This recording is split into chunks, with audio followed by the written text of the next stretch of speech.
অন্তর্বর্তীকালীন সরকারের কোন সদস্যের আলোচনা, জি বাংলা, স্টার জলসা, জলসা মুভিজ, যে কোনো নাটক, সিনেমা সব এই মুহূর্তের মধ্যে বন্ধ ঘোষণা করলাম।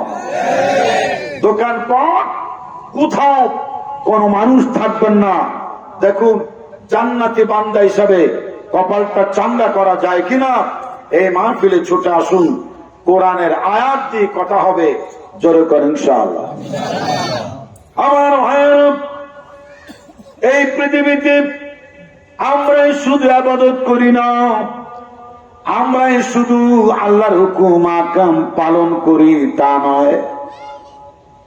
জামাত বলেন, শিবির বলেন, তাবলিগ বলেন, চরমনায় বলেন, আর এই বাংলাদেশের কাউমি মাদ্রাসার ওলামায়ে কেরাম, আলিয়া মাদ্রাসার প্রিন্সিপাল, কাউমি মাদ্রাসার মুতামিম সহ প্রাইমারি স্কুলের হেড টিচার, কলেজের অধ্যাপক, প্রফেসর, বিশ্ববিদ্যালয়ের ভাইস চ্যান্সেলর থেকে শুরু করে সচিব আর মসজিদের খতিব, ইমাম, মুয়াজ্জিন, কমিশনার, কাউন্সিলর, চৌকিদার, দফাদার, চেয়ারম্যান, মেম্বার, আল্লাহ রাষ্ট্রপ্রধান, প্রধানমন্ত্রী থেকে শুরু করে সংসদ সদস্য পর্যন্ত এই মানুষগুলিকে আমার আল্লাহ বানালেন। যেমন তিনি আসমান বানিয়েছেন, জমিন বানিয়েছেন, চন্দ্র সূর্য গ্রহ নক্ষত্র পুঞ্জ বানিয়েছেন, এই সব কিছু যেমন নির্দিতে আল্লাহর হুকুম মানে, মানুষগুলো এইভাবে আল্লাহর হুকুম মানবে। আলাদা কোন রাজনীতি নাই। বিএনপির নামে কোন রাজনৈতিক দল গঠন করা, আওয়ামী লীগের নামে কোন রাজনৈতিক দল গঠন করা, অন্য কোন নামে গঠন করা শোভনীয় হবে না। এটা কখনোই সমাজের জন্য কল্যাণকর হবে না। করতে পারে, কোন অসুবিধা নেই, কিন্তু আল্লাহর জমিনে সেইটা কখনো আল্লাহ অ্যালাউ করবে না, গ্রহণ করবে না। কারণ হচ্ছে আমার মাহবুব কোরআন শরীফের ভিতরে কত সুন্দর করে বলে দিয়েছেন, ওয়ামান ইয়াবতাগি গায়রাল ইসলাম দীনান ফালা ইউকবালা মিনহু ওয়া হুয়া ফিল আখিরাতি মিনাল খাসিরিন। কথাটা কার? অনেক খুশি লাগলো আমার, জোরে কমকার। ওই মহান মাহবুব বলে দিয়েছেন,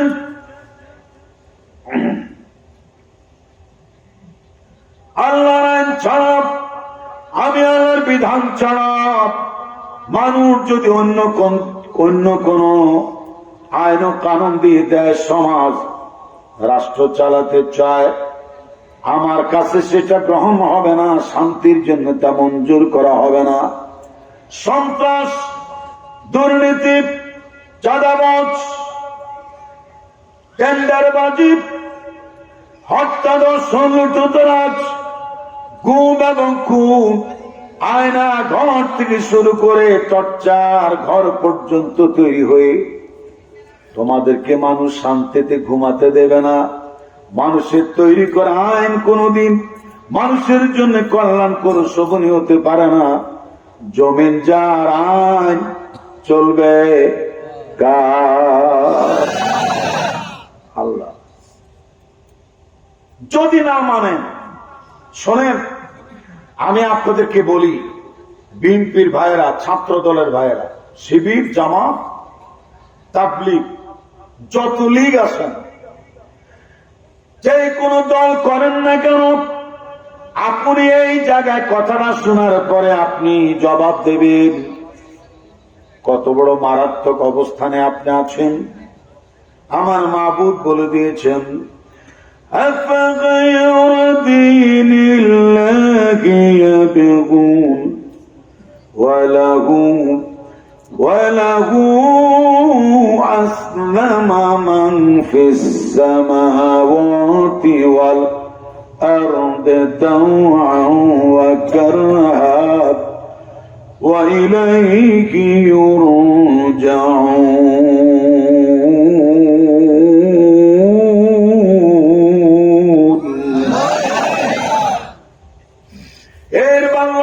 শুনুন ও আমার মাইকম্যান ভাইয়েরা, এত চমৎকার মাইক, এত সুন্দর লাইটিং, এত চমৎকার মঞ্চ, ইউটিউবার ফেসবুকের ভাইয়েরা যারা কষ্ট করে আমার এই প্রোগ্রাম করে রেকর্ড করার জন্য এসেছেন, সবাইকে উদ্দেশ্য করে এই বাংলা অর্থটা শোনাচ্ছি।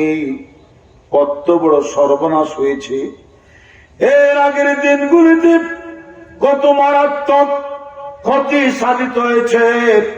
দেখুন আল্লাহ রাব্বুল আলামিন কি বলেছেন, আর আমরা কি ঘটে এসেছি, ইতিপূর্বে কি করে এসেছি। আমি যে আয়াত তেলাওয়াত করলাম, আফা গায়রা দীনিল্লাহি ইয়াবগুন, ওরা কি আমার আইন ও কানুনকে বাদ দিয়া অন্য কোন তন্ত্র মন্ত্রবাদ মতবাদ ইলাহ ইজমকে গ্রহণ করতে চায় নাকি? অথচ আসমান এবং জমিনের যত সৃষ্টি লোক, সপ্তাকাশ সপ্ত জমিন, ওয়ামা বাইনাহুমা, এর মাঝে যা কিছু আছে, ওয়াজিলালুহুম, তাদের ছায়াটা পর্যন্ত আল্লাহ রাব্বুল আলামিনের গোলামি করে। কার গোলামি করে? কাছে আসো তো, আমার ডাইন কানটা ফাটাই দাও। কার গোলামি করে? তাহলে বিএনপির ভাইয়ের আল্লাহর গোলামির বাইরে নিজেদের কোন নেত্রীর বা নেতার আদর্শকে প্রতিষ্ঠা করা, এটা আল্লাহ গ্রহণ করবে? আওয়ামী লীগের ভাইয়েরা যা করছে এটা আল্লাহ গ্রহণ করেছে? জোরে বলেন। তুমি কোন দুঃখে যাবা? এখানে যত হাফেজ আছে, এদের সিনার ভিতরে যে 30 পারা কোরআন, যত ওলামায়ে কেরাম, এদের ভিতরে যে আসমানে আলেম, এই আলেম 6666টি আয়াত যাদের সিনায় মুখস্থ। মনে রাখবেন, মনে করতে হবে এদের সিনার ভিতরে আল্লাহ রাব্বুল আলামিনের 30 পারা কোরআনের 6666টি আয়াত মানে হচ্ছে দেশ পরিচালনার সংবিধানের প্রত্যেকটা শ্লোক তারা মুখস্থ করে রেখেছে, প্রত্যেকটা অধ্যায় তারা মুখস্থ করে আছে। তাহলে যেই দেশে হাফেজে কোরআন থাকে, যেই দেশে মুফতি থাকে, মুহাদ্দিস থাকে, যেই দেশে আলেম ওলামা বড় বড় মসজিদের ইমাম খতিব থাকে, সেই জায়গা হাফ প্যান্ট পরা, ল্যাংটা জানাইয়া প্রস্রাব করা সুদখোর ঘুষখোর নাস্তিক মুরতাদের রাজত্ব এই বাংলাদেশে পরিচালিত হওয়া জিন্দিগি তো কোনোদিন মেনে নেওয়া যায় না। এতদিন আমরা মানছি কেন? ওই আমাদের মধ্যে ঐক্যতা নাই। এ বলে যে হে বেদাত, এটা হেটারে বলে যে ভণ্ড, এটা এটারে বলে যে আকীদা খারাপ। থাপ্পড়াইয়া গেলে দাঁত আছে না, 32টার মধ্যে 36টাই ফেলে দেওয়া উচিত। এই বেটা ব্যাককলের বাচ্চা, তুই আকীদার কি বুঝোস? কি বুঝোস তুই আকীদা? আকীদার সম্পর্কে জানিস? ৭১ সালের আগ থেকে এই বাংলাদেশে নারায়ে তাকবীর আল্লাহু আকবার স্লোগান যারা তুলেছে, আল কোরআনের আলো ঘরে ঘরে জ্বালো, ইসলাম ছাড়া অন্য কিছু মানি না, মানব না, সৎ লোকের শাসন চাই, আল্লাহর আইন চাই, সৎ লোকে শাসন চাই, এই স্লোগান যারা দিয়েছে, এই স্লোগান দিয়ে তারা কলেজ বিশ্ববিদ্যালয়ের বারান্দায় রক্ত ছড়াইছে। হুঙ্কার দিয়ে বলেন ঠিক কিনা?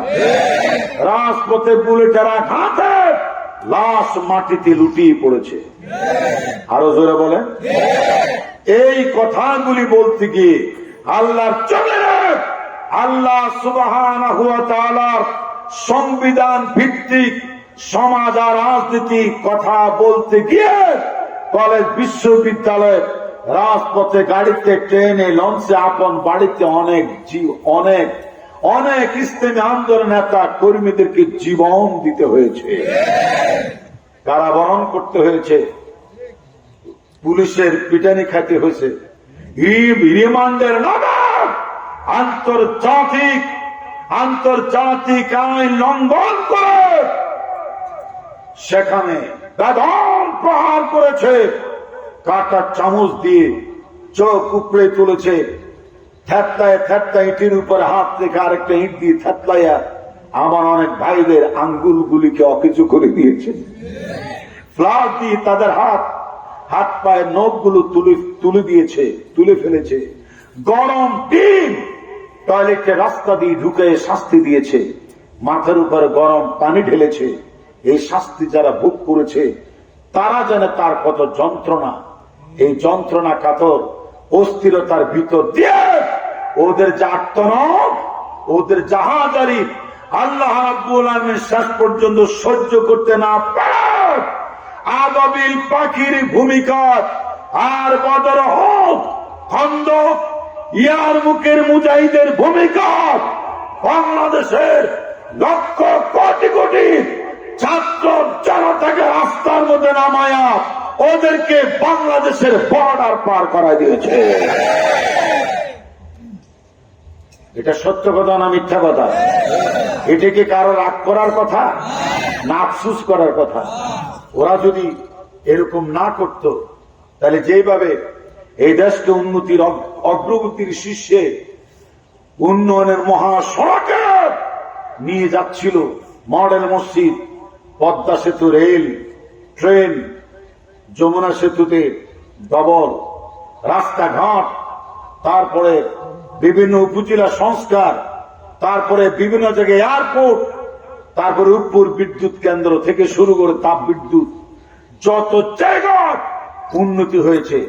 যদি ওলামায়ে কেরামদেরকে সাথে নেওয়া হতো, মাদ্রাসার আলেম ওলামাদেরকে সাথে নেওয়া হতো, ইসলাম প্রতিষ্ঠার আন্দোলনকারীদেরকে হাতে পায়ে ধরা তাদের সাথী বানাইয়া ওদের কাছ থেকে সাজেশন নিয়ে মদিনার বিশ্বনবীর শাসন, ওমরি শাসন আর কোরআন সুন্নাহ শাসনের মধ্য দিয়ে দেশকে পরিচালনার জন্য ঐক্যবদ্ধভাবে এই দেশের জন্য তাদেরকে দেশ পরিচালনার পরামর্শ নিয়ে তাদেরকে অংশীদার বানাইতো।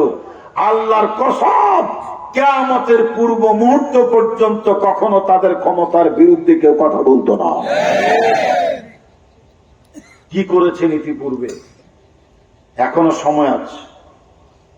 জামাত ইসলামের ডক্টর শফিকুর রহমান, এই ভদ্রলোকের আমি ধন্যবাদ দিই।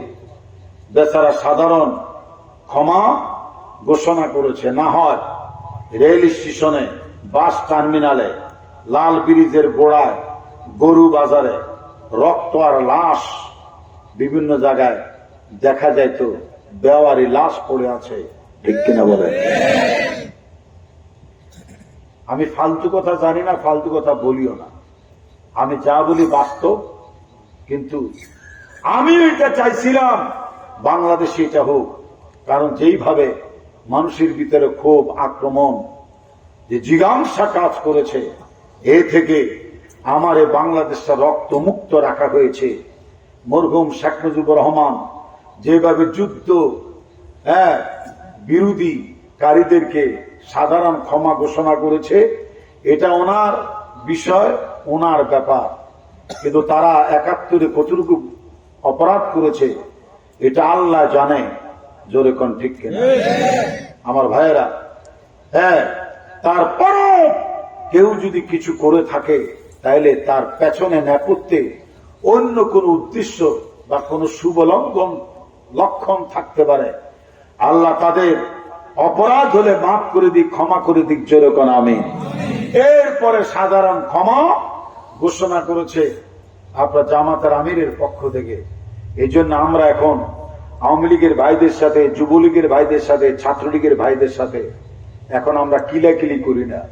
ইসলাম এবং কোরআন নিয়ে, আল্লাহর আইন চাই, সত্যকে শাসন চাই, এই স্লোগান নিয়ে একটা রিপোর্ট বই, কোরআন হাদিসের কিছু কথা ভিত্তিক বই পুস্তক আমরা তাদের হাতে তুলে দিয়ে এখন আর কিলাকিলি করতে চাই না, তাদের সাথে আমরা কোলাকুলি করতে চাই। আর জায়গা বলেন কি করতে চাই? তোমাদের দরকার হবে ওমরের মতো লোক। কি ছিল আগে, কি হয়ে গেছে?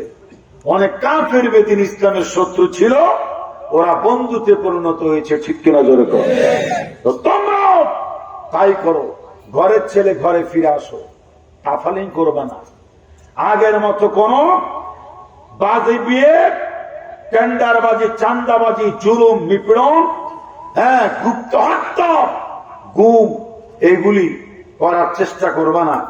আগের কোন দলীয় স্লোগান দিয়ে মাঠ গরম করার চেষ্টা করবা না, তাফালিং করবা না, ভালো হয়ে যাও। যদি তা না হোক তাহলে সময় আসবে এমন ইন্দুরের ঘট্ট পাবা না পালাবার জন্য।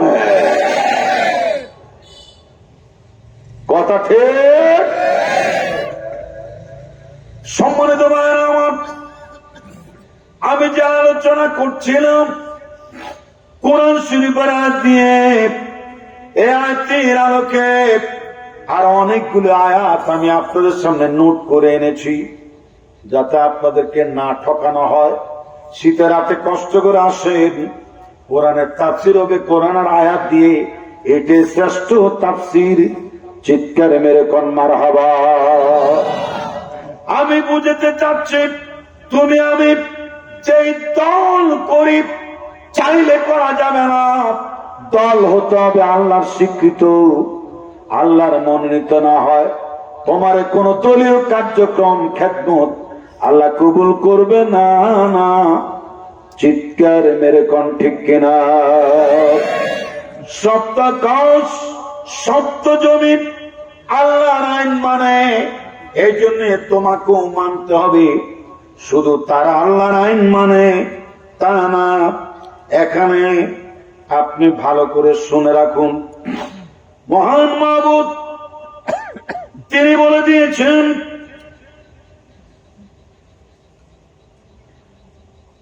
وَيُسَبِّحُ الرَّعْدُ بِحَمْدِهِ وَالْمَلَائِكَةُ مِنْ خِيفَتِهِ وَيُرْسِلُ الصَّوَاعِقَ فيصيب بها من يشاء। জি, অবাক হয়ে যাবে, জীবনও ভাবতেও পারি নাই ওই সব সৃষ্টি লোক আল্লাহর গোলামি করে আল্লাহর কথা শুনে। লক্ষ্য করুন, এখানে আমার মাবুদ বলে দিয়েছেন وَيُسَبِّحُ الرَّعْدُ بِحَمْدِهِ وَالْمَلَائِكَةُ। এখানে আমার মাবুদ বলে দিয়েছেন বজ্রধ্বনি, বজ্রপাত, ঠাড়া, বজ্রধ্বনি যে প্রচন্ড আওয়াজ হয় আকাশের মাঝে, তারপরে ওই আল্লাহ রাব্বুল আলামিন তাসবিহ তারা করে, হামদ করে, এবং ওয়াল মালাইকাতু মিন খিফাতিহি, এবং ভয়ে ভয়ে আল্লাহ রাব্বুল আলামিনের ভয়ে অসংখ্য ফেরেশতারা আমার আল্লাহর জিকির করে, আল্লাহর হাম তাসবিহ জপে। জোরে জোরে কোন সুবহানাল্লাহ। এই আয়াতটি হলো সূরাতুর রাত 53 নম্বর আয়াত। মুখস্থ করে বলেন কত নম্বর? জোর হলো না যে? অরিজিনাল শ্রোতা আপনারা আর অরিজিনাল তাফসীর কারক আমি। যে তাফসীরে কোরআনের আয়াতের লেশ নাই, 14, 15, 20, 100 কিলো ঘুরে এসে হুজুর বলে যে আমি যে আয়াতটা তেলাওয়াত করছিলাম সময়ের অভাবে আমি তা বিস্তারিত ব্যাখ্যা করতে পারলাম না বলে দুঃখিত। কয় কি কয় না? এতক্ষণ কি করছিলি? কোন নায়িকা কি করছে? হ্যাঁ, তারপরে কোন পোলা কোন মাইয়া লগি কি করছে? গান বাদ্য বিভিন্ন সিনেমার ডায়লগ দিয়া শ্রোতাদের সময় নষ্ট করার মতো বক্তা, ইউটিউব বক্তা, ভাইরাল বক্তা আছে না নাই? আসতে কোন আছে না নাই? এ থেকে আপনাদেরকে পরিত্রাণ দেওয়ার জন্য আমি ডাইরেক্ট নোট করে এনেছি, যাতে আপনারা মনে করতে পারেন যে কোরআনের স্বাদ গ্রহণ করে কিছু কথা শুনতে পারলাম। সূরাতুর রাত, কোন সূরা? রাত। আর এই রাত মানে হচ্ছে বজ্রধ্বনি। জোরে কোন কি ধ্বনি? হ্যাঁ, আমরা আমাদের কুমিল্লা, নাঙ্গলকোট বা নোয়াখালীর ভাষায় আমরা বলি ঠাড়া। তোর উপরে ঠাড়া পড়ুক, আল্লাহর গজব পড়ুক, ঠাড়া পড়ুক, বলে না? ঠাড়া বুঝেন তো? ঠাড়া ও শাসা বুঝেন তো? আসমানের ডাকেরে কি বলেন? মানে আসমান ডাক দিচ্ছে। ওই আসমানের ডাকটা, যেই ডাক আপনি শুনেন, এটা আল্লাহ রাব্বুল আলামিন তাসবির গর্জন শোনা যায়। আপনার গর্জন দিয়ে জমিন কাঁপাইয়া বলেন সুবহানাল্লাহ। তোকে মঞ্চে বয়সী এর দিকে তাকায় থাকার জন্য চা খাওয়ায় ছেড়ে দেবো কিন্তু। সুবহানাল্লাহ জোরে কও, সুবহানাল্লাহ কও, সুবহানাল্লাহ। তুই তুই তুই হ্যাঁ, রোজা রোজা আসার আগে আগে রোজা রাখছি।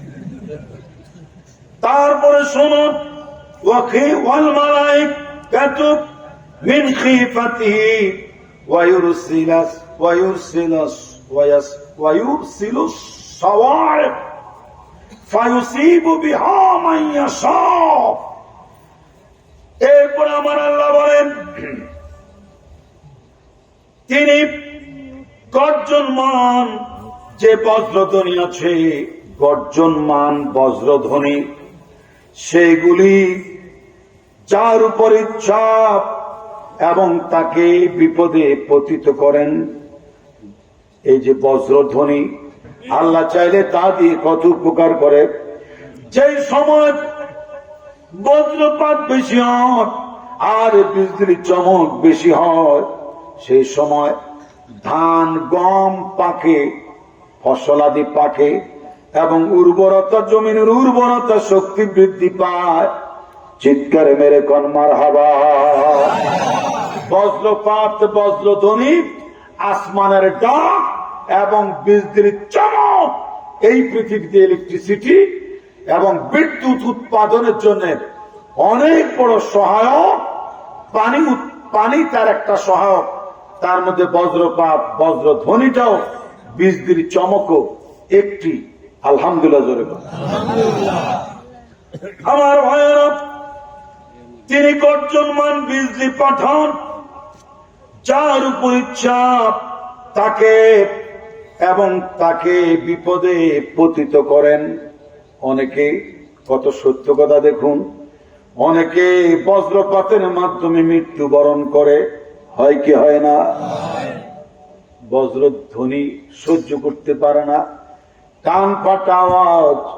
এই বজ্রপাত যার উপরে পড়ে, আসমানের ডাক বা বিজলির চমকে যে ব্যক্তি মৃত্যুবরণ করে, ওই ব্যক্তি যে কত বড় সম্পদ, বিজ্ঞানের দৃষ্টিতে আমি যদি আপনাদেরকে ব্যাখ্যা করি, যে কথা বলছো ওরে ধরে নিয়ে আসো, পেছনে যে কথা বলছো ওরে ধরে নিয়ে আসো। কথা কইছে কেটা? ও আমার লোক, বুঝো বুঝো, কোন কথা নাই, খবরদারি। যে কথা কইছো কোরআনের আয়াতের আলোচনার এটা কেটে গেছে। হ্যাঁ, বসো, কষ্ট হয় আপনাদের। আমার মন গাছে যে আমি এইভাবে একটু কথা কই কোরআন দিয়ে, যদি কম, আমি কিন্তু অন্য ওয়াজও জানি। পুস্তকের বালন মাঠের ওয়াজ শুনছেন না আমার? 12 দিন ব্যাপী মাহফিলের শেষ দিন, ওটা এক ধরনের আলোচনা। ওখানে মাইক পাইছিলাম মাগরিবের পরে, আর আজকে পাইছি 9:30 পরে। 9:30 ওখানে মাঠ শেষ করছি আগে, আর এখানে শুরু করছি। ওই আলোচনা এক ধরনের, আর এখানে গ্রামের অজস্র সুশিক্ষিত সুধী মহল, আপনারা এসছেন সুশিক্ষিত মানুষ, আলেম ওলামা, আপনাদের জন্য প্রযোজ্য এই রাতে কোরআনের আয়াত দিয়ে দিয়ে আলোচনা শোনা। হ্যাঁ, তবে কিছু ঘটনা কাহিনী আসবে যা আপনার পশম দানাই ফেলবে। আগে আমি আয়াত দিয়া কথাগুলো সেটিং করে নি, চলবে? আওয়াজ জবান খুলে কোন চলবে? ওই ভাইয়ের মতো আওয়াজ দিবেন, খুশি হবে কে? সম্মানিত উপস্থিতি, আমাদের ওই যে ব্রাহ্মণবাড়িয়া আশুগঞ্জ বিদ্যুৎ উৎপাদন সেন্টার রয়েছে, কাপ্তায় রয়েছে, আর অনেক জায়গায় রয়েছে। এখান থেকে যে বিদ্যুৎ উৎপন্ন হয় তার 1000 গুণ বেশি উৎপন্ন হয় বিজলি চমকের মাধ্যমে। জোরে জোরে কোন মারহাবা। এরপরের কথা হল, এই আয়াতের যদি বৈজ্ঞানিক কিছু থিওরি আপনি জানতে চান, অনায়াসে জানতে পারবেন। কোরআন শরীফের ভিতর আমার আল্লাহ বলে দিয়েছেন, ওয়ালাউ আন্না আহলাল কুরা আমানু ওয়াত্তাকাউ লাফাতাহনা আলাইহিম বারাকাতিন মিনাস সামাই ওয়াল আরদ।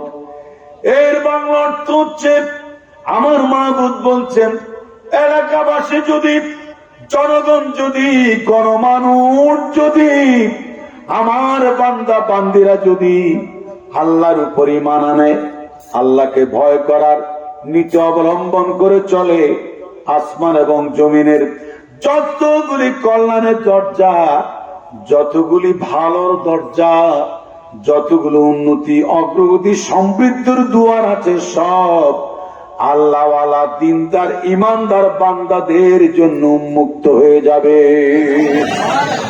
আমি আবার বলি, যাতে আপনারা বুকটা ভরে কনফিডেন্সের সাথে এই কথার স্বীকৃতি জানাতে পারেন, আমি খন্দকার মাহবুবুল হকের কথা নয়, ওয়াদাকার, বাণী বিবৃতিকার আল্লাহ। আল্লাহ যা বলে তা সত্য না মিথ্যা? কেমন সত্য? আল্লাহ বলেছেন, ওয়ামান আস্তাকু মিনাল্লাহি কিলা। আল্লাহর কথার চেয়ে হক সত্য কথার কারো কথা হতে পারে? কোন নেতা নেতুনির কথা হতে পারে নাকি? কোন হোমরা সোমরা নাস্তিক মুক্তাদের কথা আল্লাহর চেয়ে সত্য হতে পারে? ওয়ামান আহসানু মিনাল্লাহি হাদিসা। আল্লাহর বাণী বিবৃতি বক্তব্যের চাইতে আর কারো বাণী বিবৃতি বক্তব্য, রাজনৈতিক কর্মসূচি, দেশ সমাজ চালাবার জন্য কোন রাজনৈতিক কর্মসূচি আল্লাহর চাইতে ভালো হতে পারে না। না, চিৎকারে মেরে কোন ঠিক কিনা? আর একটা আল্লাহ আমারে গোসাই দিয়েছে, আপনারা ভালো মানুষ বলে, কোরআন শরীফের অরিজিনাল শ্রোতা বলে, এই মুহূর্তে আল্লাহ আমার সামনে একটা আয়াত তুলে ধরে বলছে, ও আমার বান্দা, অজস্র বান্দাদের সামনে, বান্দিদের কানে আমার এই কথাটা শুনায় দাও। ওয়ামান আহসানু মিনাল্লাহি হুকমান লিকাউমিন ইউকিনুন। আল্লাহর হুকুমের চাইতে, আল্লাহর সংবিধান বিধি বিধানের চাইতে শান্তিপূর্ণ বিধান আর মানব রচিত অন্য কোন ব্যক্তির সংবিধান জীবনও কোনদিন উন্নত হতে পারে? একটু হাতির ইশারা দিয়ে বলেন, পারে? পারে না। তাহলে আল্লাহর আসমান সুন্দর, জমিন সুন্দর। আসমান সুন্দর, জমিন সুন্দর, আর সুন্দর গাছপালা। বলো আসমান সুন্দর, জমিন আর সুন্দর, তার চাইতে অধিক সুন্দর নবী দু জাহানের কামলিওয়ালা। আল্লাহুম্মা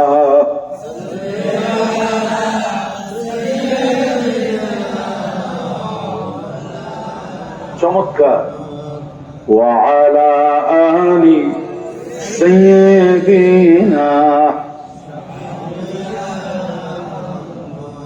এইভাবে কেউ যদি দুরূদ পড়ে, কাউমির ভাইয়েরা নিষেধ করবেন না, সব জায়গায় নিষেধাজ্ঞা জারি করবেন না, প্লিজ হাত জোর করে বলছি। এই দুরূদের অর্থটা শুনিয়ে তাহলে আল্লাহর কাছে তওবা করুন যে আল্লাহ, কি লেগে এত সুন্দর কথার বিরোধিতা করছি, অনেক সুন্দর। আল্লাহুম্মা সাল্লি আলা মুহাম্মদ সাইয়্যিদিনা মাওলানা শাফিআনা মুহাম্মদ, জিকে পড়ি। আল্লাহ গো, আমাদের যিনি পরকালে সুপারিশ করবেন, আমার সেই নবী, আহলে বাইত, আহল ও আল, তার বংশধর উপরে, তার উপরে তুমি দুরূদ সালাম পেশ করছে আল্লাহ, তার প্রতি কৃতজ্ঞতা, ভালোবাসা, দুরূদ সালাম দয়া করে তুমি মঞ্জুর করে নাও। এই কথাটার বিরোধিতা যারা করে তাদের উদ্দেশ্য আমি জানি না কি, এটা আজকে থেকে এগুলোর বিরোধিতা করবেন না, হেফাজত করুক আল্লাহ, জোরে বলুন আমিন। দুরুদি প্রেমে তো সারাটা জীবন পড়ে আসতেছেন নামাজে, ওয়াজ মাহফিলে কোন বক্তা এটা পড়লে এটা সাদরে নিজেরাও জবান খুলে খুলে পড়বেন। আল্লাহ কবুল করুক, জোরে বলুন আমিন। চিৎকার মেরে বলুন আমিন। এই আয়াতের ভিতরে আমার মাহবুব যা বলে দিয়েছেন, তিনি যে বলে দিয়েছেন সেই বজ্রধ্বনি যা কিছু বজ্রপাত এগুলি আল্লাহ তাসবিহ জপে। দেখুন এই বজ্রপাত বজ্রধ্বনি যে কত উপকারী জিনিস, আসমান থেকে যা কিছু আছে আসে এইগুলি মানব কল্যাণের জন্য আল্লাহ পাঠায়। হুয়াল্লাযী খালাকালাকুম মা ফিল আরদি জামিআ, তিনি তো সে মহান সত্তা যিনি তোমাদের জন্য তাম পৃথিবীর সমস্ত নাজ নিয়ামত সৃষ্টি করে দিয়েছেন। আসমান থেকে মিষ্টি পানির বৃষ্টি বর্ষণ করে নিস্তেজ জমিনকে সতেজ করে রকমারি ফলমূল ফসল উদ্গত করে আমার আপনার ক্ষুধায় খাদ্য পিপাসায় পানির ব্যবস্থা যিনি করেন, আস্তে করে আকাশের দিকে তাকাইয়া শোনায় দেন না কি নাম তার? কি যে দারুণ লাগতেছে। আবার বলে আমার কাছে ভালো লাগছে তা নয়, মঞ্চ ময়দান থেকে যে আওয়াজ দিচ্ছেন আর সাহেবের মালিক এই আওয়াজে খুশি না হয়ে পালা জোরে কর আল্লাহু আকবার। সম্মানিত এই কালামপুরবাসী কামালপুরবাসী আল্লাহর কোরআনের আয়াত দিয়ে যে কথাগুলো শুনছেন, যে একটু আগে যা আয়াতটা আমি তেলাওয়াত করলাম, আকাশ তিনি তো সেই মহান সত্তা যিনি তোমাদের জন্য তাম পৃথিবীর সমস্ত নাজ নিয়ামত সৃষ্টি করেছেন। আকাশ থেকে মিষ্টি পানির বৃষ্টি বর্ষণ করে নিস্তেজ জমিনকে সতেজ করে রকমারি ফলমূল ফসল উদ্গত করে আমার আপনার ক্ষুধায় খাদ্য পিপাসায় পানির ব্যবস্থা করেন আমার আল্লাহ। চিৎকার মেরে কোন সুবহানাল্লাহ। তিনি করেন, যাও তোমাকে খাওয়ায়, তোমাকে পড়ায়, বজ্রধ্বনি বিজলি তলে যাও, তোমার ঘরের কারেন্ট জ্বালাবার ব্যবস্থা করেছে, যাও তোমার বিদ্যুৎ উৎপন্ন করার ব্যবস্থা করেছে, ধান আর জমিনের ফসল চাষাবাদ উৎপন্ন হওয়ার জন্য জমিনকে ফাহাটাই করে দিয়েছে, উর্বরতা শক্তি বাড়িয়ে দিয়েছে। সে আল্লাহর আইনের বাইরে কোরআন বিপরীত অন্য কোন সংবিধান দিয়ে রাজনীতি করা আল্লাহর কাছে কখনো গ্রহণযোগ্য হবে না। দারুণ। হাত উপরের দিকে উঠায়া, এই ছেলে, তুই ছেলে যেখান থেকে বসবে না বসো, খবরদার, এটা একটা ক্লাস। প্রস্রাব পায়খানা যা লাগে এখানে সারো, কালকে তোর আওয়াজ হবে না, হবে কথা কয় না, এভাবে সারো। তারপর কেউ যদি আলোচনার ভিতর দিয়ে আপনাদের ডিস্টার্ব করে অথবা আমাকে ডিস্টার্ব করে, ওর লুঙ্গিটা ধরবেন। লুঙ্গি থাকো যাবে, লুঙ্গিটা হে রেখে যাবে, কিছু না কিছু সিমটম তুই রাখবি। কথা ঠিক? জি।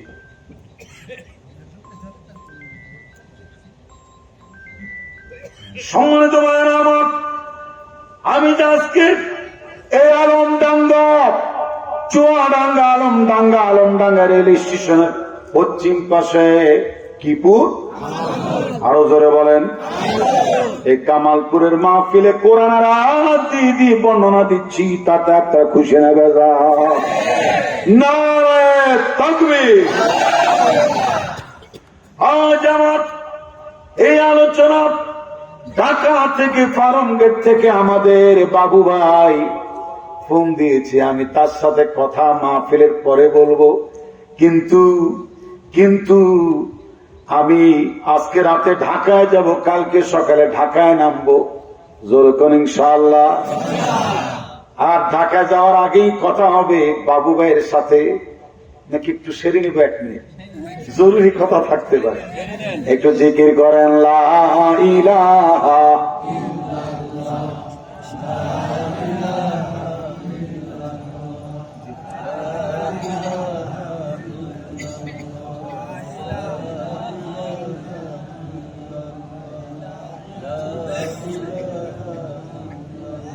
লা ইলাহা ইল্লাল্লাহু মুহাম্মাদুর রাসূলুল্লাহ সাল্লাল্লাহু আলাইহি ওয়াসাল্লাম। সম্মানিত উপস্থিতি, আমার অনেক জরুরি একটা ফোন। আমি তো বুঝি কার ফোন রিসিভ করা দরকার। I am very sorry, kindly excuse me. Any problem? Any problem? তারপরে দেখুন, আমার আল্লাহ যে বলেছেন বান্দা যদি ইমানদার হয় আর আল্লাহকে ভয় করার নীতি অবলম্বন করে চলে, আসমান এবং জমিনের সব কল্যাণের দরজা আল্লাহ খুলে দিবেন। ওয়াদাকার আল্লাহর কথা কি জীবনও কোনোদিন মিথ্যা হতে পারে? আস্তে করে হাত বাড়ায় বলেন পারে। আমি আপনাদের এত কিছু কেন নাড়াইতেছি? এই সব কিছু আপনার সপক্ষে সাক্ষী দিবে আপনি ওয়াজ মাহফিলে সাড়া দিয়েছেন, ঠিক কিনা? কিয়ামতের দিন আপনার পক্ষে সেগুলি কথা বলবে। দলিল ছাড়া আমি একটা আওয়াজও করব না, একটা আওয়াজও করব না। আল-ইয়াওমা নাখতিমু আলা আফওয়াহিহিম ওয়া তুকাল্লিমুনা আইদিহিম ওয়া তাশহাদু আরজুলুহুম বিমা কানু ইয়াকসিবুন।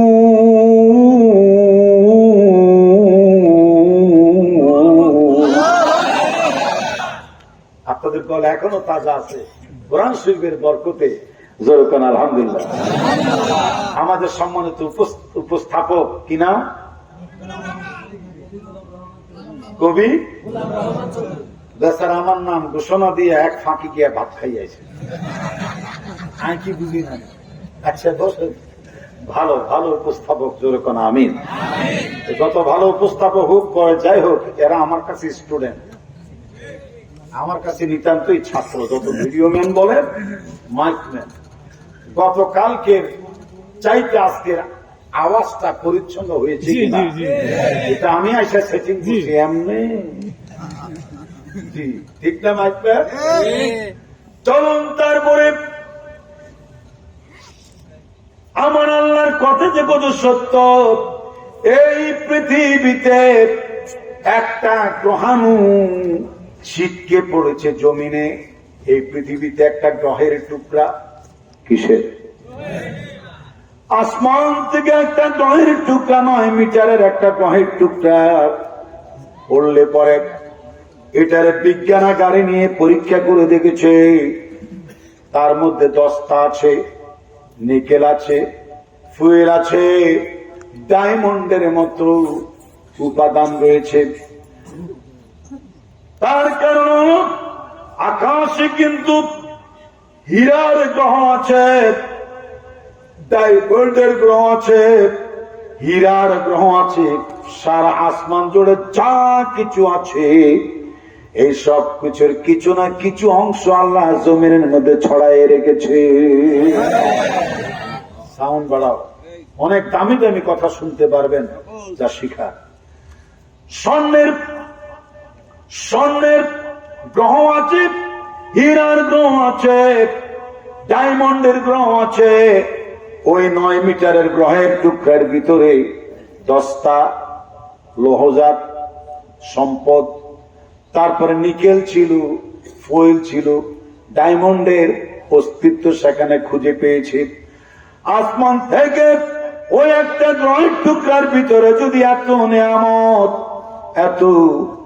এত সম্পদ খুঁজে পাওয়া যায়, আমার আল্লাহ যে বলেছেন বান্দারে, ও আমার বান্দা, তুই যদি আল্লাহওয়ালা হস, আমি আল্লাহরে ভয় করিস, ওইভাবে দেশ সমাজ রাষ্ট্র জীবন চালাস, আসমান এবং জমিনের সব কল্যাণের দরজাগুলি আমি আল্লাহ তোমার জন্য মুক্ত করে দেব। মনের আনন্দে হাত জায়গায় বলুন সুবহানাল্লাহ। দেখুন আর একটা উদাহরণ দেই। ইন্দোনেশিয়া আমি সফর করেছি। কোন দেশে? ইন্দোনেশিয়া আমি সফর করেছি। সেখানে একটা গ্রহের টুকরা এক গরিব ফ্যামিলির বাড়িতে পড়েছে। চাল ভেদ করে বাড়িতে পড়ছে। এই বেচারা তো আতঙ্কিত। কথা শুনতেছেন? Look at me kindly everybody. Don't look sleep and other side. আমার মাবুদ আল্লাহ সুবহানাহু ওয়া তাআলা ওই গ্রহের ভিতরে কত সম্পদ রেখেছেন। ইন্দোনেশিয়ার গরিব ফ্যামিলির বাড়িতে চাল ভেদ করে ঘরে পড়লে পরে এরা তো সব আতঙ্কিত হয়ে গিয়েছে, একদম আতঙ্কিত হয়ে গিয়েছে। আর এটা না জানে কি ভয়ে ভয়ে ওরা ঘর থেকে বেরিয়ে পড়লো। চতুর্দিকে তার আওয়াজ ছড়িয়ে পড়লো। উপর থেকে কি যেন পড়ছে ওই বেড়ার বাড়িতে। ভয় লাগার কথা আছে না নাই? ভয় লাগতেই পারে। শেষ পর্যন্ত যাইতে যাইতে বিজ্ঞানীদের কানে চলে গেছে। কাদের কানে? আরো জোরে। বিজ্ঞানীদের কানে চলে গেলে কৌতূহল বশত ওরা শুনে ওর বাড়িতে এসেছে।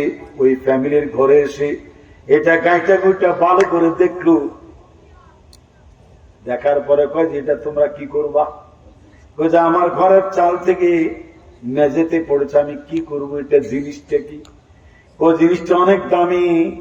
তোমার ঘরে যেহেতু এটা পড়ছে, একটা কাজ করো, তোমারে আমরা কিছু টাকা পয়সা দিয়া এটা নিয়ে যাই।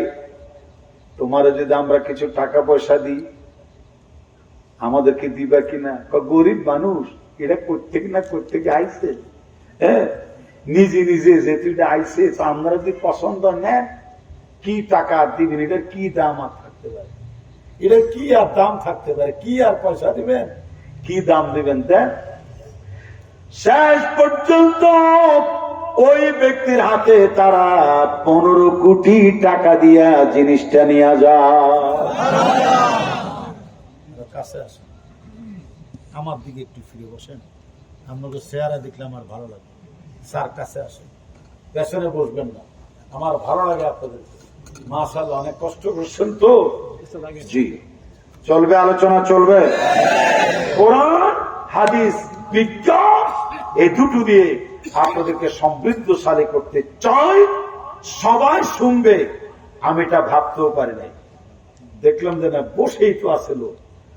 আর 15-20 মিনিট থাকলে অসুবিধা নাই তো?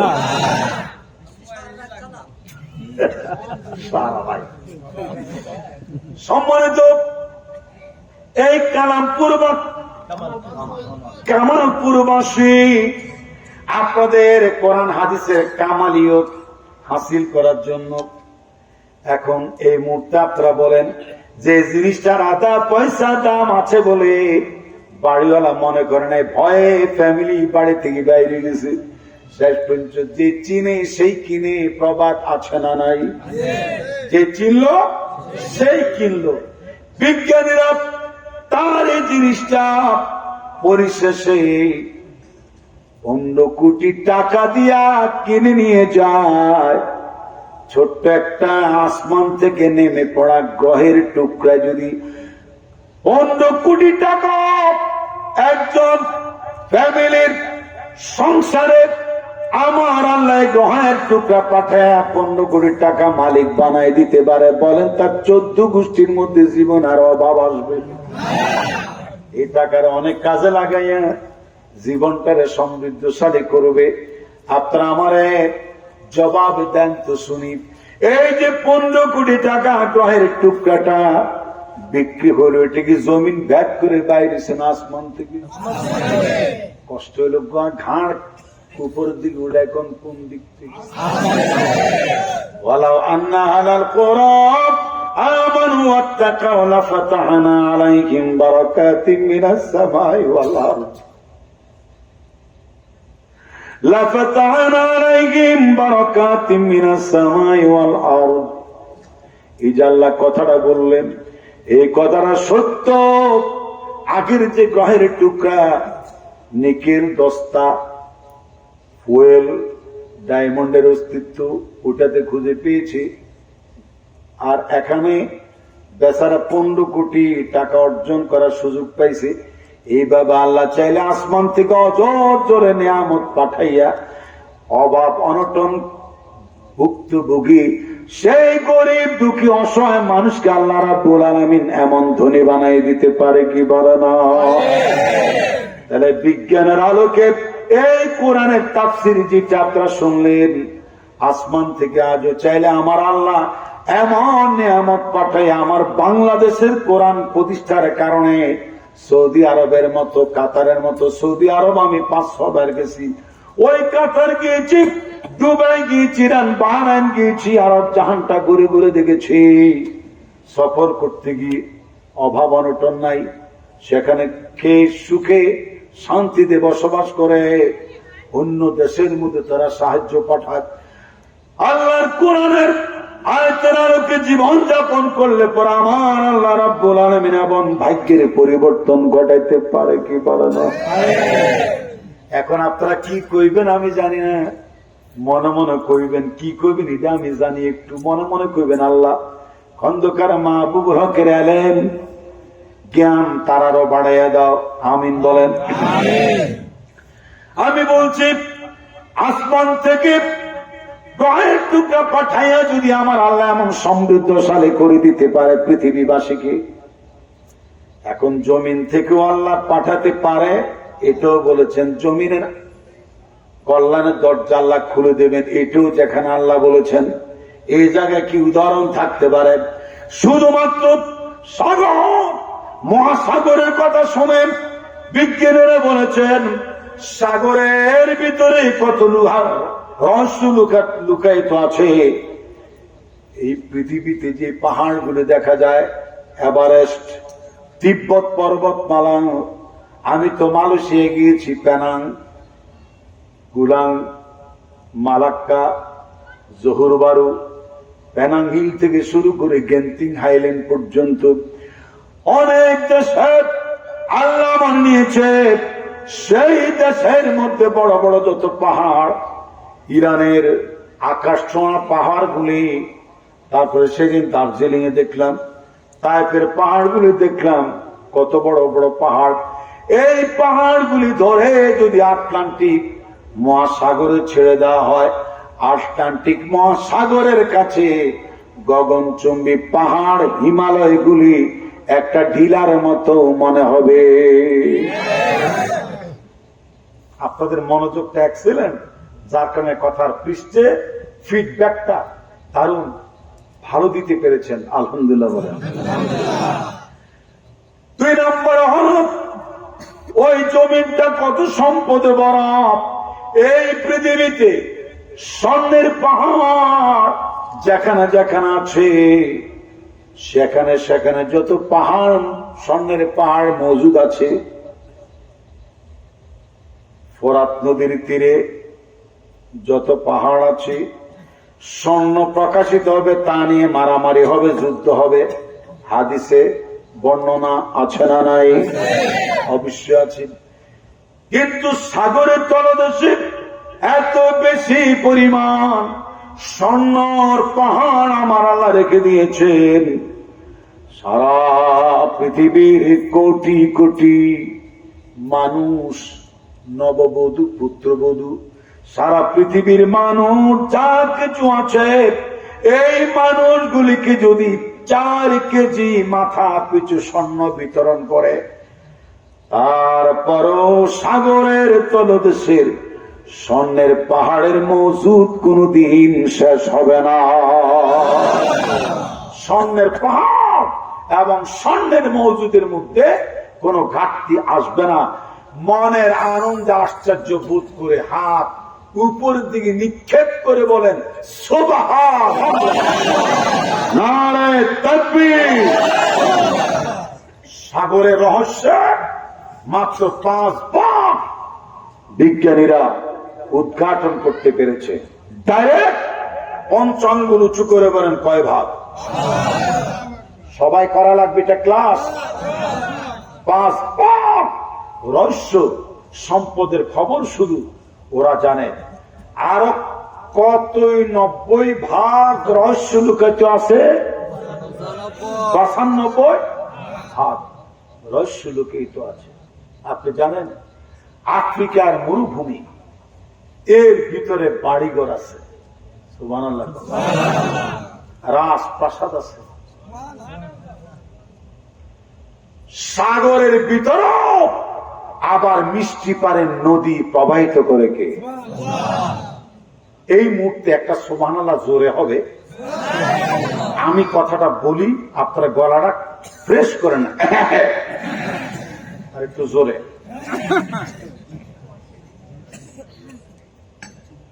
এই যে সাগর আমরা দেখতে পাই, এই সাগর কতটা রসাবৃত সাগর। সম্মানিত উপস্থিতি আমার, হযরত সুলাইমান আলাইহিস সালাম কোন নবী? মঞ্চ থেকেও বলেন, মুখস্থ হয়ে যাক। সুলাইমান পয়গম্বর, তিনি তার তত্ত্ব নিয়ে, যেই তত্ত্বের উপরে একটা নয় দুইটা নয়, কি পরিমাণ আসন বরাদ্দ ছিল, চেয়ার সংরক্ষিত ছিল। আপনারা আমার বয়ান যে আগ্রহের সাথে শুনছেন, আমারও তো আগ্রহ জাগে আপনাদের নলেজ কতটুকু একটুখানি টেস্ট করা। বলেন তো শুনি, হযরত সুলাইমান আলাইহিস সালামের তক্তের উপরে সিংহাসনের যা উড়ে বেড়াতে পারত, এটার আসন সংখ্যা ছিল কত? পারলে কম, এটা মজা লাগবে। তক্তে যে মঞ্চটা, যে কয়েকটা আসন আছে, 2টা 3টা চেয়ার যা আছে, তক্তে সুলাইমানি কত আসন ছিল জানেন? হ্যাঁ, কত? 40,000। জি, যাওয়ার সময় আমার তো 1 কাপ চা খাই দেন আপনি। ওই সুলাইমান পয়গম্বরের তক্তে সুলাইমানিতে আসন সংখ্যা ছিল 6 লক্ষ। এত মায়া করে সুবহানাল্লাহ কইলে হবে না। একবার কোন বান্দা যদি সুবহানাল্লাহ বলে, আশ্চর্যান্বিত কোন কথাবার্তা শুনে, আসমান এবং জমিনের সমস্ত ফাঁকা জায়গা আমার আল্লাহ সুবহানাল্লাহ বলনেওয়ালা বান্দার নামে সওয়াব দ্বারা পূর্ণ করে দেয়। তারও কি প্রমাণ আছে? নবী সুলাইমান এই বিশাল আসন নিয়ে চলতে চলতে জমিনের একটা কৃষক বলে যে সুবহানাল্লাহ, এত বড়তে কি যাচ্ছে সুবহানাল্লাহ। এইটা বলার পরে দেখা যায় তক্তে সুলাইমানি আস্তে আস্তে নামতে নামতে ছোট্ট হইয়া কৃষকের কাছাকাছি এসে পর্যন্ত পৌঁছে গিয়েছে। শিখে নেন, জেনে নেন, নলেজ হোক। তক্তে সুলাইমানের 1 নম্বর বৈশিষ্ট্য, 6 লক্ষ যাত্রী নিয়ে আকাশ দিয়ে উড়ে বেড়াতে পারত। এই তো দারুণ। মঞ্চ থেকে হবে এক যুগে। কথা শেষ হলেই সুবহানাল্লাহ কার কদমে হাদিয়া দিবেন? আমার আল্লাহ সুবহানাল্লাহ বলে কি বলে না? বলে কি বলে না? কোন সূরার ভিতরে বলেন তো? বনি সুবহানাল্লাযী আসরা বিআবদিহি লাইলাম মিনাল মাসজিদিল হারাম।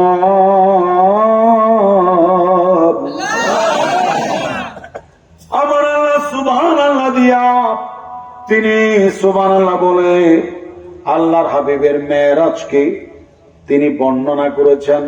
মারহাবা জোরে কোন। যদি জিন্দিগিতে কোনোদিন সম্ভব হয়, খন্দকার মাহবুবুল হক ভাই, আপনি 3টা দিন আমাদেরকে সময় দিবেন। আমি কোরআন এবং বিজ্ঞানের আলোকে, সিয়াসিদ্দার আলোকে, বাইহাকি শরীফের আলোকে মেরাজের আলোচনা 3 দিন আপনাদের সামনে শোনাবো। একদিন আমার হাদিয়া যদি 50,000 টাকা হয়, 3 দিনে কমসে কম কয় টাকা গণা লাগবে? আরো জোরে কম। একদিনে যদি 50,000 হাদিয়া হয়, 3 দিনে কত? আরো জোরে কম। 1.5 লক্ষ টাকা হাদিয়া যদি আমার জন্য আপনারা জোগাড় করতে পারেন, তাইলে খবর দিয়েন না, জিন্দিগিতে ফোন দিয়েন না। একটু মজা করে কথা বলতেছি, খুশি খুশি। শুনেন, এরকম ভাবে মাঝে মাঝে একটু সাইড টক না করলে শ্রোতারা মজা পায় না, তাই বললাম। আরো কিছু কথা আছে, আপনি হাসতে হাসতে আপনার অজু ছুটে যেতে পারে ইনশাআল্লাহ বলেন। সেই কথা একটু বিদায়ের আগে আসবে, আল্লাহ কবুল করুক। জোরকনা কোন নবীর কথা বলছিলাম? হযরত সুলাইমান পয়গম্বর, তিনি তার সেই তত্ত্বের যে বৈশিষ্ট্য ছিল, 6 লক্ষ যাত্রী উড়ে বেড়াতে পারত। 2 নম্বরে ছোট হতে পারত, বড় হতে পারত, সংকুচিত সম্প্রসারণ দুটোই হতে পারত। 3 নম্বরে ওই তত্ত্ব সুলাইমানের ভূমি জমিনে যেভাবে নামতে পারত, পাহাড়ের উপরও সেরকম পাখির মতো বসতে পারত। এদিকে সুবহানাল্লাহ শোনা যায় না, ওদিকে ঠান্ডা আক্রমণ করতেছে। সুবহানাল্লাহ। সম্মানিত আমার কোরআন প্রেমিক শ্রোতা মন্ডলী, এই সুলাইমান আলাইহিস সালামের তত্ত্বের আরেকটা বৈশিষ্ট্য ছিল, যে দিকে তিনি যাইতেন, রওনা দেওয়া মাত্র দৃষ্টি সীমার উপর ওপারে মুহূর্তের মধ্যে পৌঁছে যেত।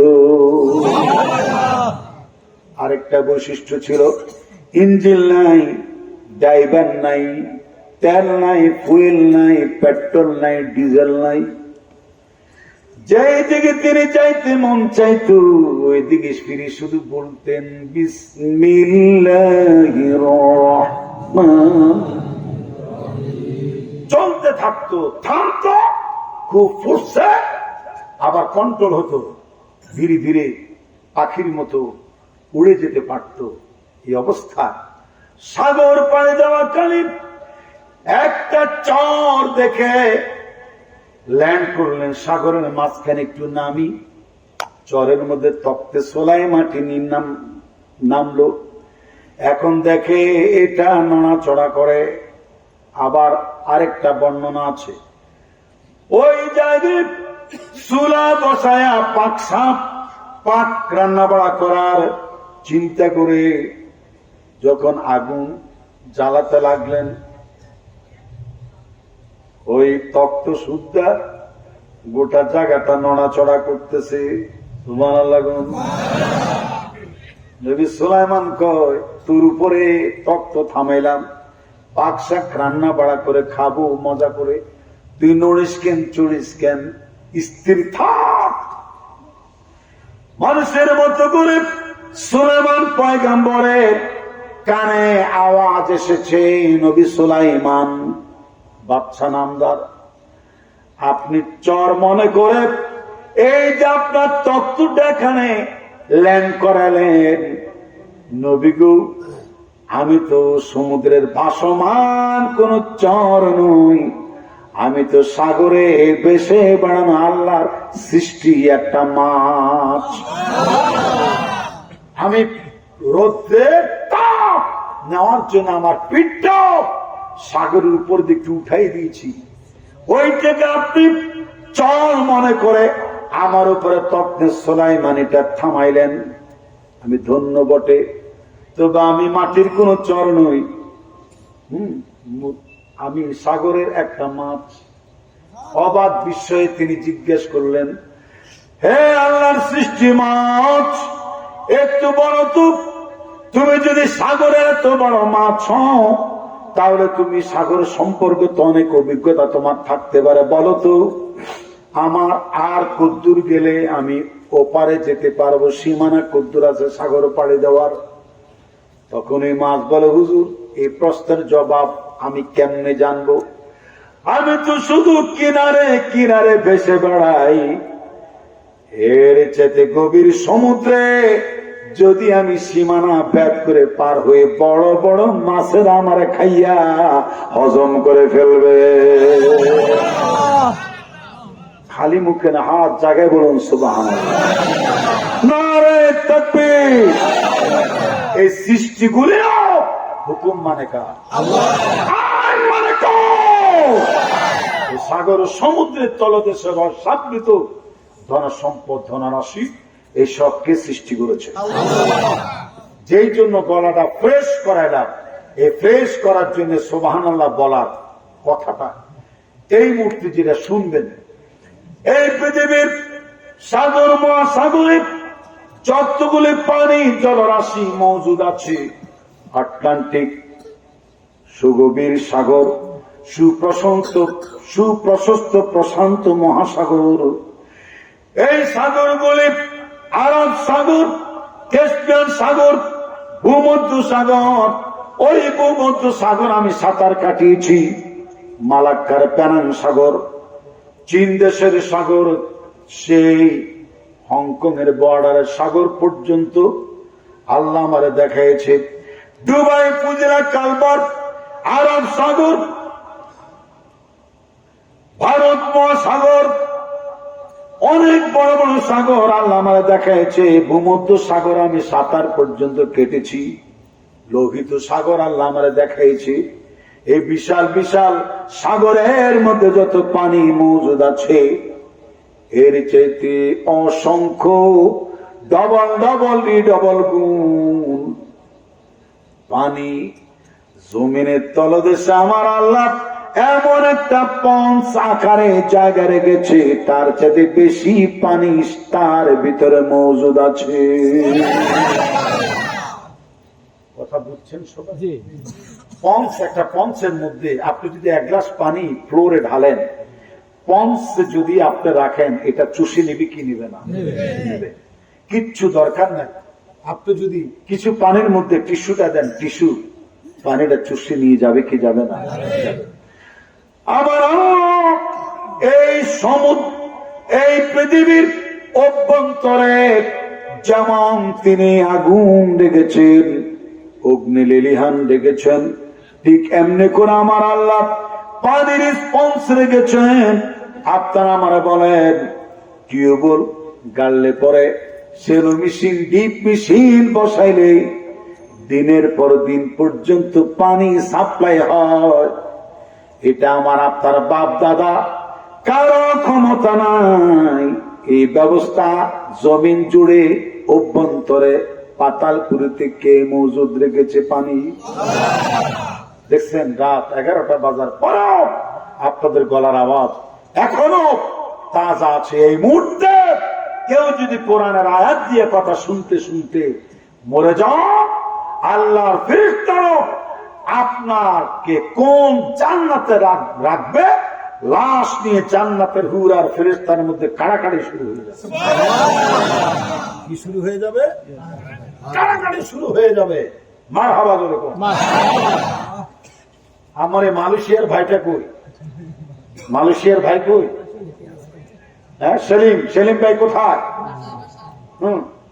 তাড়াতাড়ি আসো সেলিম ভাই, যেখানেই থাকো।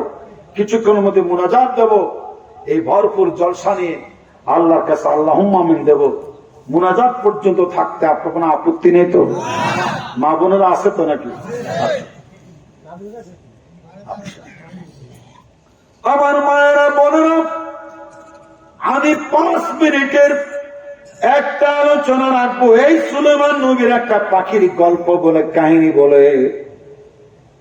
স্বামী এবং স্ত্রী যদি 50,000 বছর পর্যন্ত বাচ্চা থাকে, কারোর মধ্যে জীবনে ঠোকাঠুকি হবে না, ঝগড়া হবে না, কিলাকিলি হবে না। না, মা বোনদের সম্মানে এই কমিটির মনোতুষ্টির জন্য আল্লাহ রাব্বুল আলামিনের কাছ থেকে আশীর্বাদ নেওয়ার জন্য, আল্লাহর করুণা নেওয়ার জন্য এই 5 মিনিটের আলোচনা স্বামী স্ত্রীর মধ্যে বর্ণনার প্রয়োজন আছে না? না, যেমনি বসছেন এমনি বসে থাকুন। মাঝখানে দুরাগত মানুষ বাড়িতে যেতেই পারে, আমি কাউকে ধমক দিয়ে বসাবো না। ছোট্ট ছোট্ট বাচ্চারা মায়ের কোলে চলেই যেতে পারে, কিন্তু অরিজিনাল শ্রোতারা যারা আছেন, আছেন তো আমার সাথে? আছেন তো আমার সাথে?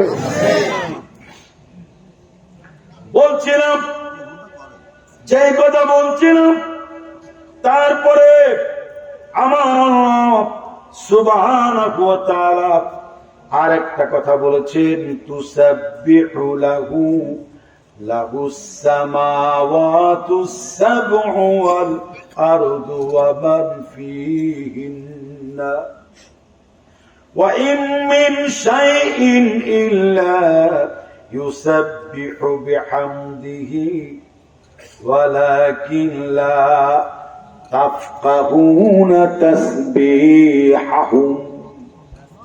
সুবহানাল্লাহ বলেন। কি কইছে জানেন? আবার আল্লাহ বলেন, 7 আসমান 7 জমিন সহ ওরাও নাকি আল্লাহর তাসবিহ জপে।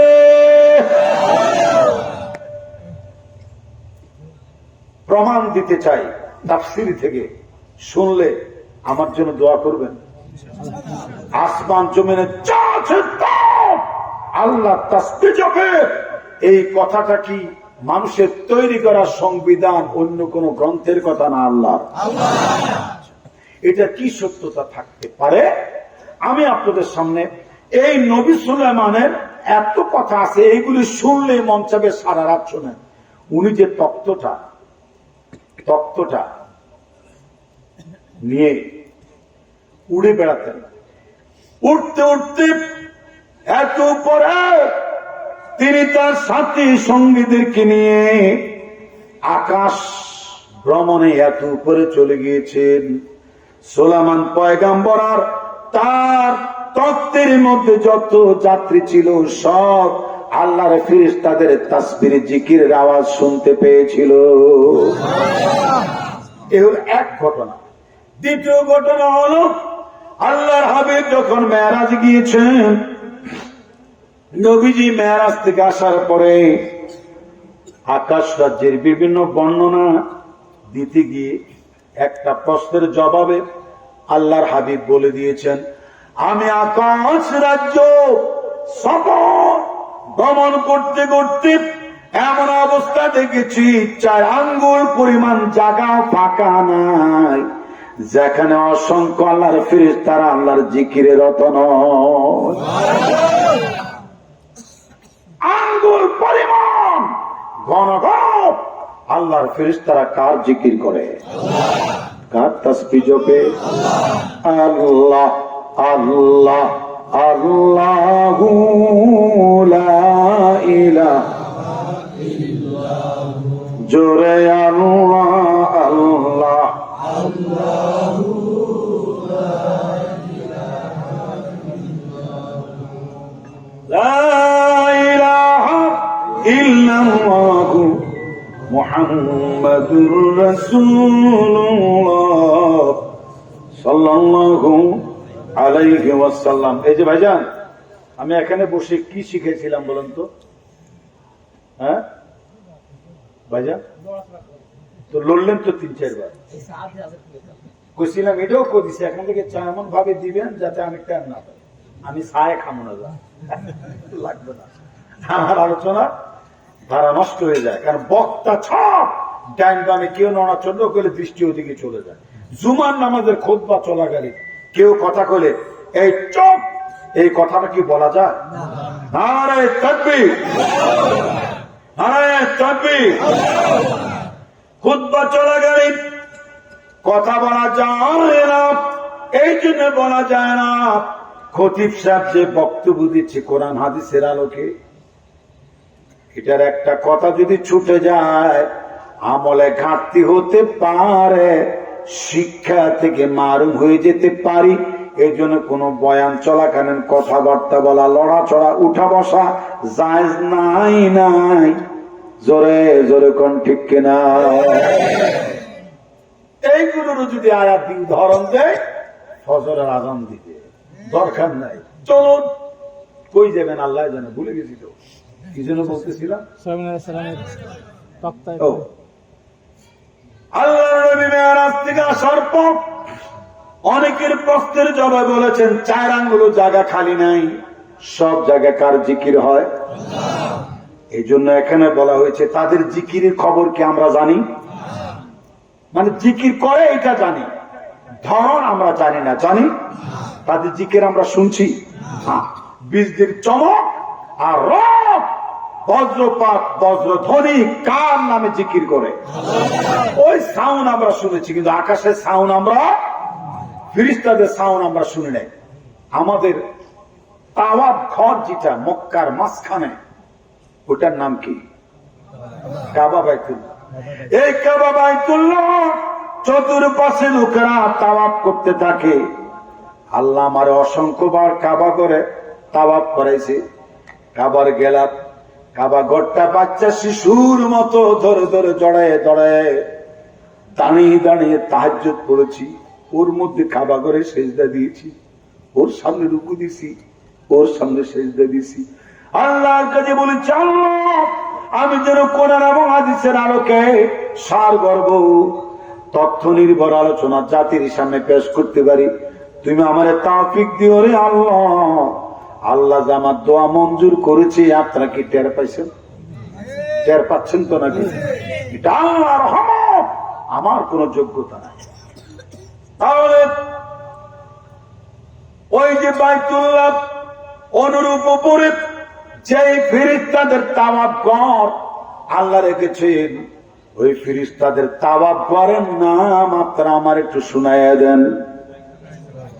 বাইতুল মামুর, বাইতুল মামুর। বাইতুল মামুরে তাওয়াব করার জন্য আল্লাহ যেই দিন ফেরেশতাদের নির্দেশ দিয়েছেন, ফেরেশতারা বলেছে আল্লাহ আমার ইবাদত বন্দি করার জন্য একটা ঘর দাও, তাই বাইতুল মামুর। জোরে বলেন তো কোন আকাশে? সপ্তাকাশে। জোরে কোন কোন আকাশে? ওই সপ্তাকাশে বাইতুল মামুর জুড়ে প্রথম যে গ্রুপ তাওয়াব করেছে, কোটি কোটি বছর গুজরে যাওয়ার পরেও ওই গ্রুপ দ্বিতীয়বার তাওয়াব করার চান্স পায় না, চান্স পায় না। এত ফেরেশতা তার রাসূলের মেরাজের কথা আর কোরআন শরীফের আয়াত, সুলাইমান পয়গম্বরের লোকজন যে জিকিরের আওয়াজ আকাশ রাজ্যে শুনতে পেরেছে, তার সত্যতা প্রমাণের আর কোন যৌক্তিকতা দরকার আছে? নাই। এমন ভাবে তারা তাসবিহ জপে, তাওয়াব করে।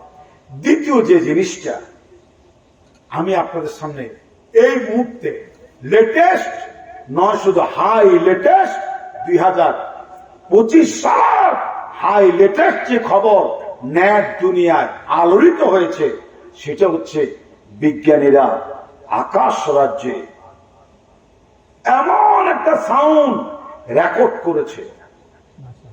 7-8 আঙ্গুলে আকাশের দিকে তুলে বলেন কোন জায়গায়? আকাশে। জোরে কোন কোথায়? আকাশের মতো আওয়াজ করে বড় করে কোন কোথায়? আকাশ রাজ্যে তারা তাদের ক্যামেরা, তারা তাদের যন্ত্রপাতি পাঠাইয়া এমন একটা সাউন্ড তারা রেকর্ড করেছে, যে রেকর্ডটা শোনা গেছে এক জায়গায় মিলিয়ন বিলিয়ন ট্রিলিয়ন অক্টিলিয়ন গুণ বেশি। একটা সৃষ্টি যেন তাদের স্রষ্টার নামে ডাকাডাকি করতেছে। কি যেন একটা গান, কি যেন একটা তাসবির আওয়াজ শোনা যায়।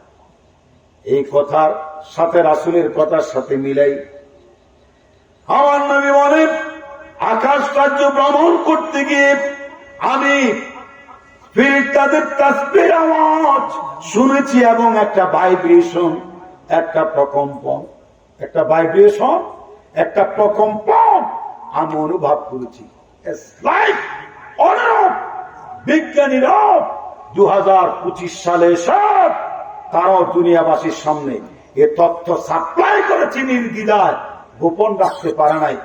আসমানের মধ্যে তারা এরকম একটা প্রতিদিন প্রতিনিয়ত প্রতিক্ষণ একটা ঝাঁকুনি চলতেই থাকে। সুবহানাল্লাহ। একটা সাউন্ড, একটা আওয়াজ সেখানে চলতেই থাকে। জোরে কোন সুবহানাল্লাহ। আরেকটি উদাহরণ যদি দেই, আব্বাস রাদিয়াল্লাহু তাআলা আমার নবীকে ডেকে বলেন, নবীজি গো, আপনি যেই আল্লাহর পয়গাম্বর, এটা আজকালকের কথা নয়, আমি তো আপনার জন্ম লগ্ন থেকে তার টের পাইছি। মারহাবাগন। আমি আরেকটা প্রশ্ন করতে চাই, আপনাদের মেধা টেস্ট করতে চাই। কয় নম্বর শ্রোতাদের মাঝে আমি বয়ান দিচ্ছি, তাদের শিক্ষার হার কত? বলেন, আল্লাহর হাবিবের সাথে বিশ্বনবীর সম্পর্ক কি ছিল? বিশ্বনবীর সম্পর্কে আব্বাস রাদিয়াল্লাহু তাআলা কি হয় বলেন?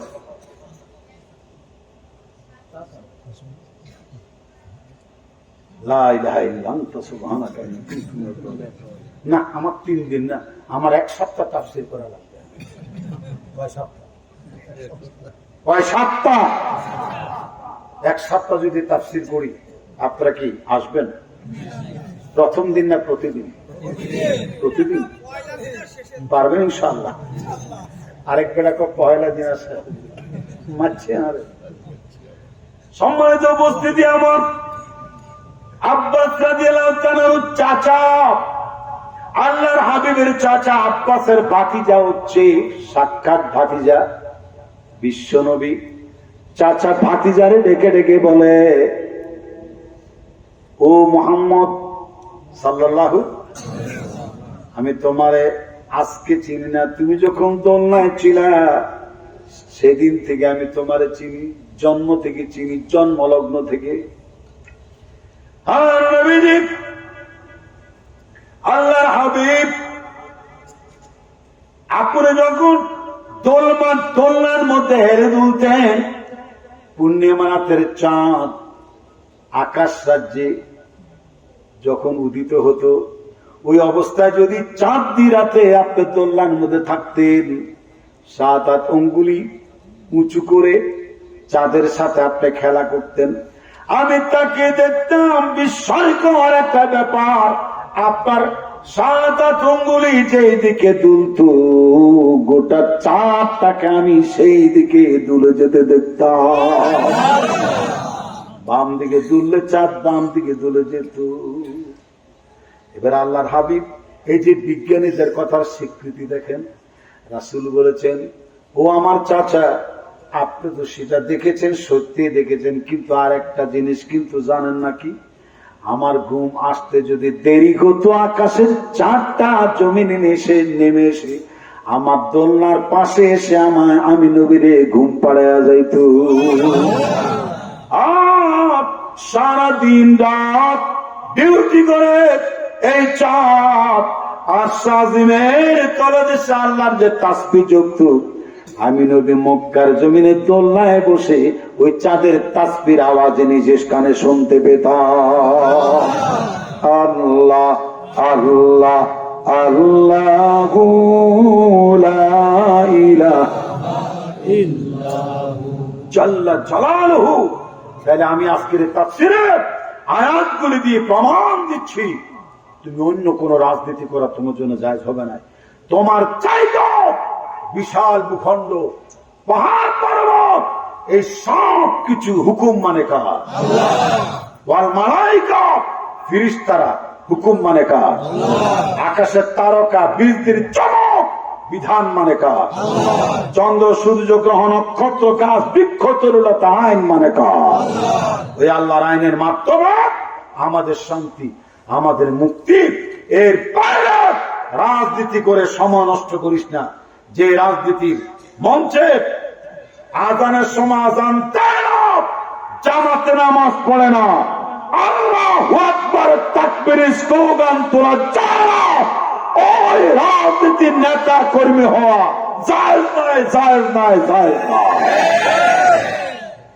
একটি আয়াত বিদায় বেলায় বলে যায়, শোনাই যায়। শোনেন, জীবনে আসি আর না আসি, বড্ড ভালো লাগলো এই মাহফিল।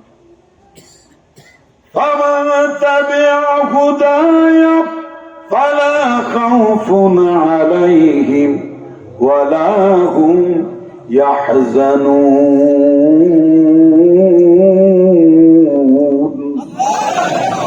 ওই দুটো বাচ্চাকে ডাক দেন, এই বাচ্চাদের আল্লাহুম্মা আমিন আমাদের জন্য দোয়া কবুলের একটা মাধ্যম উসিলা হয়ে যেতে পারে।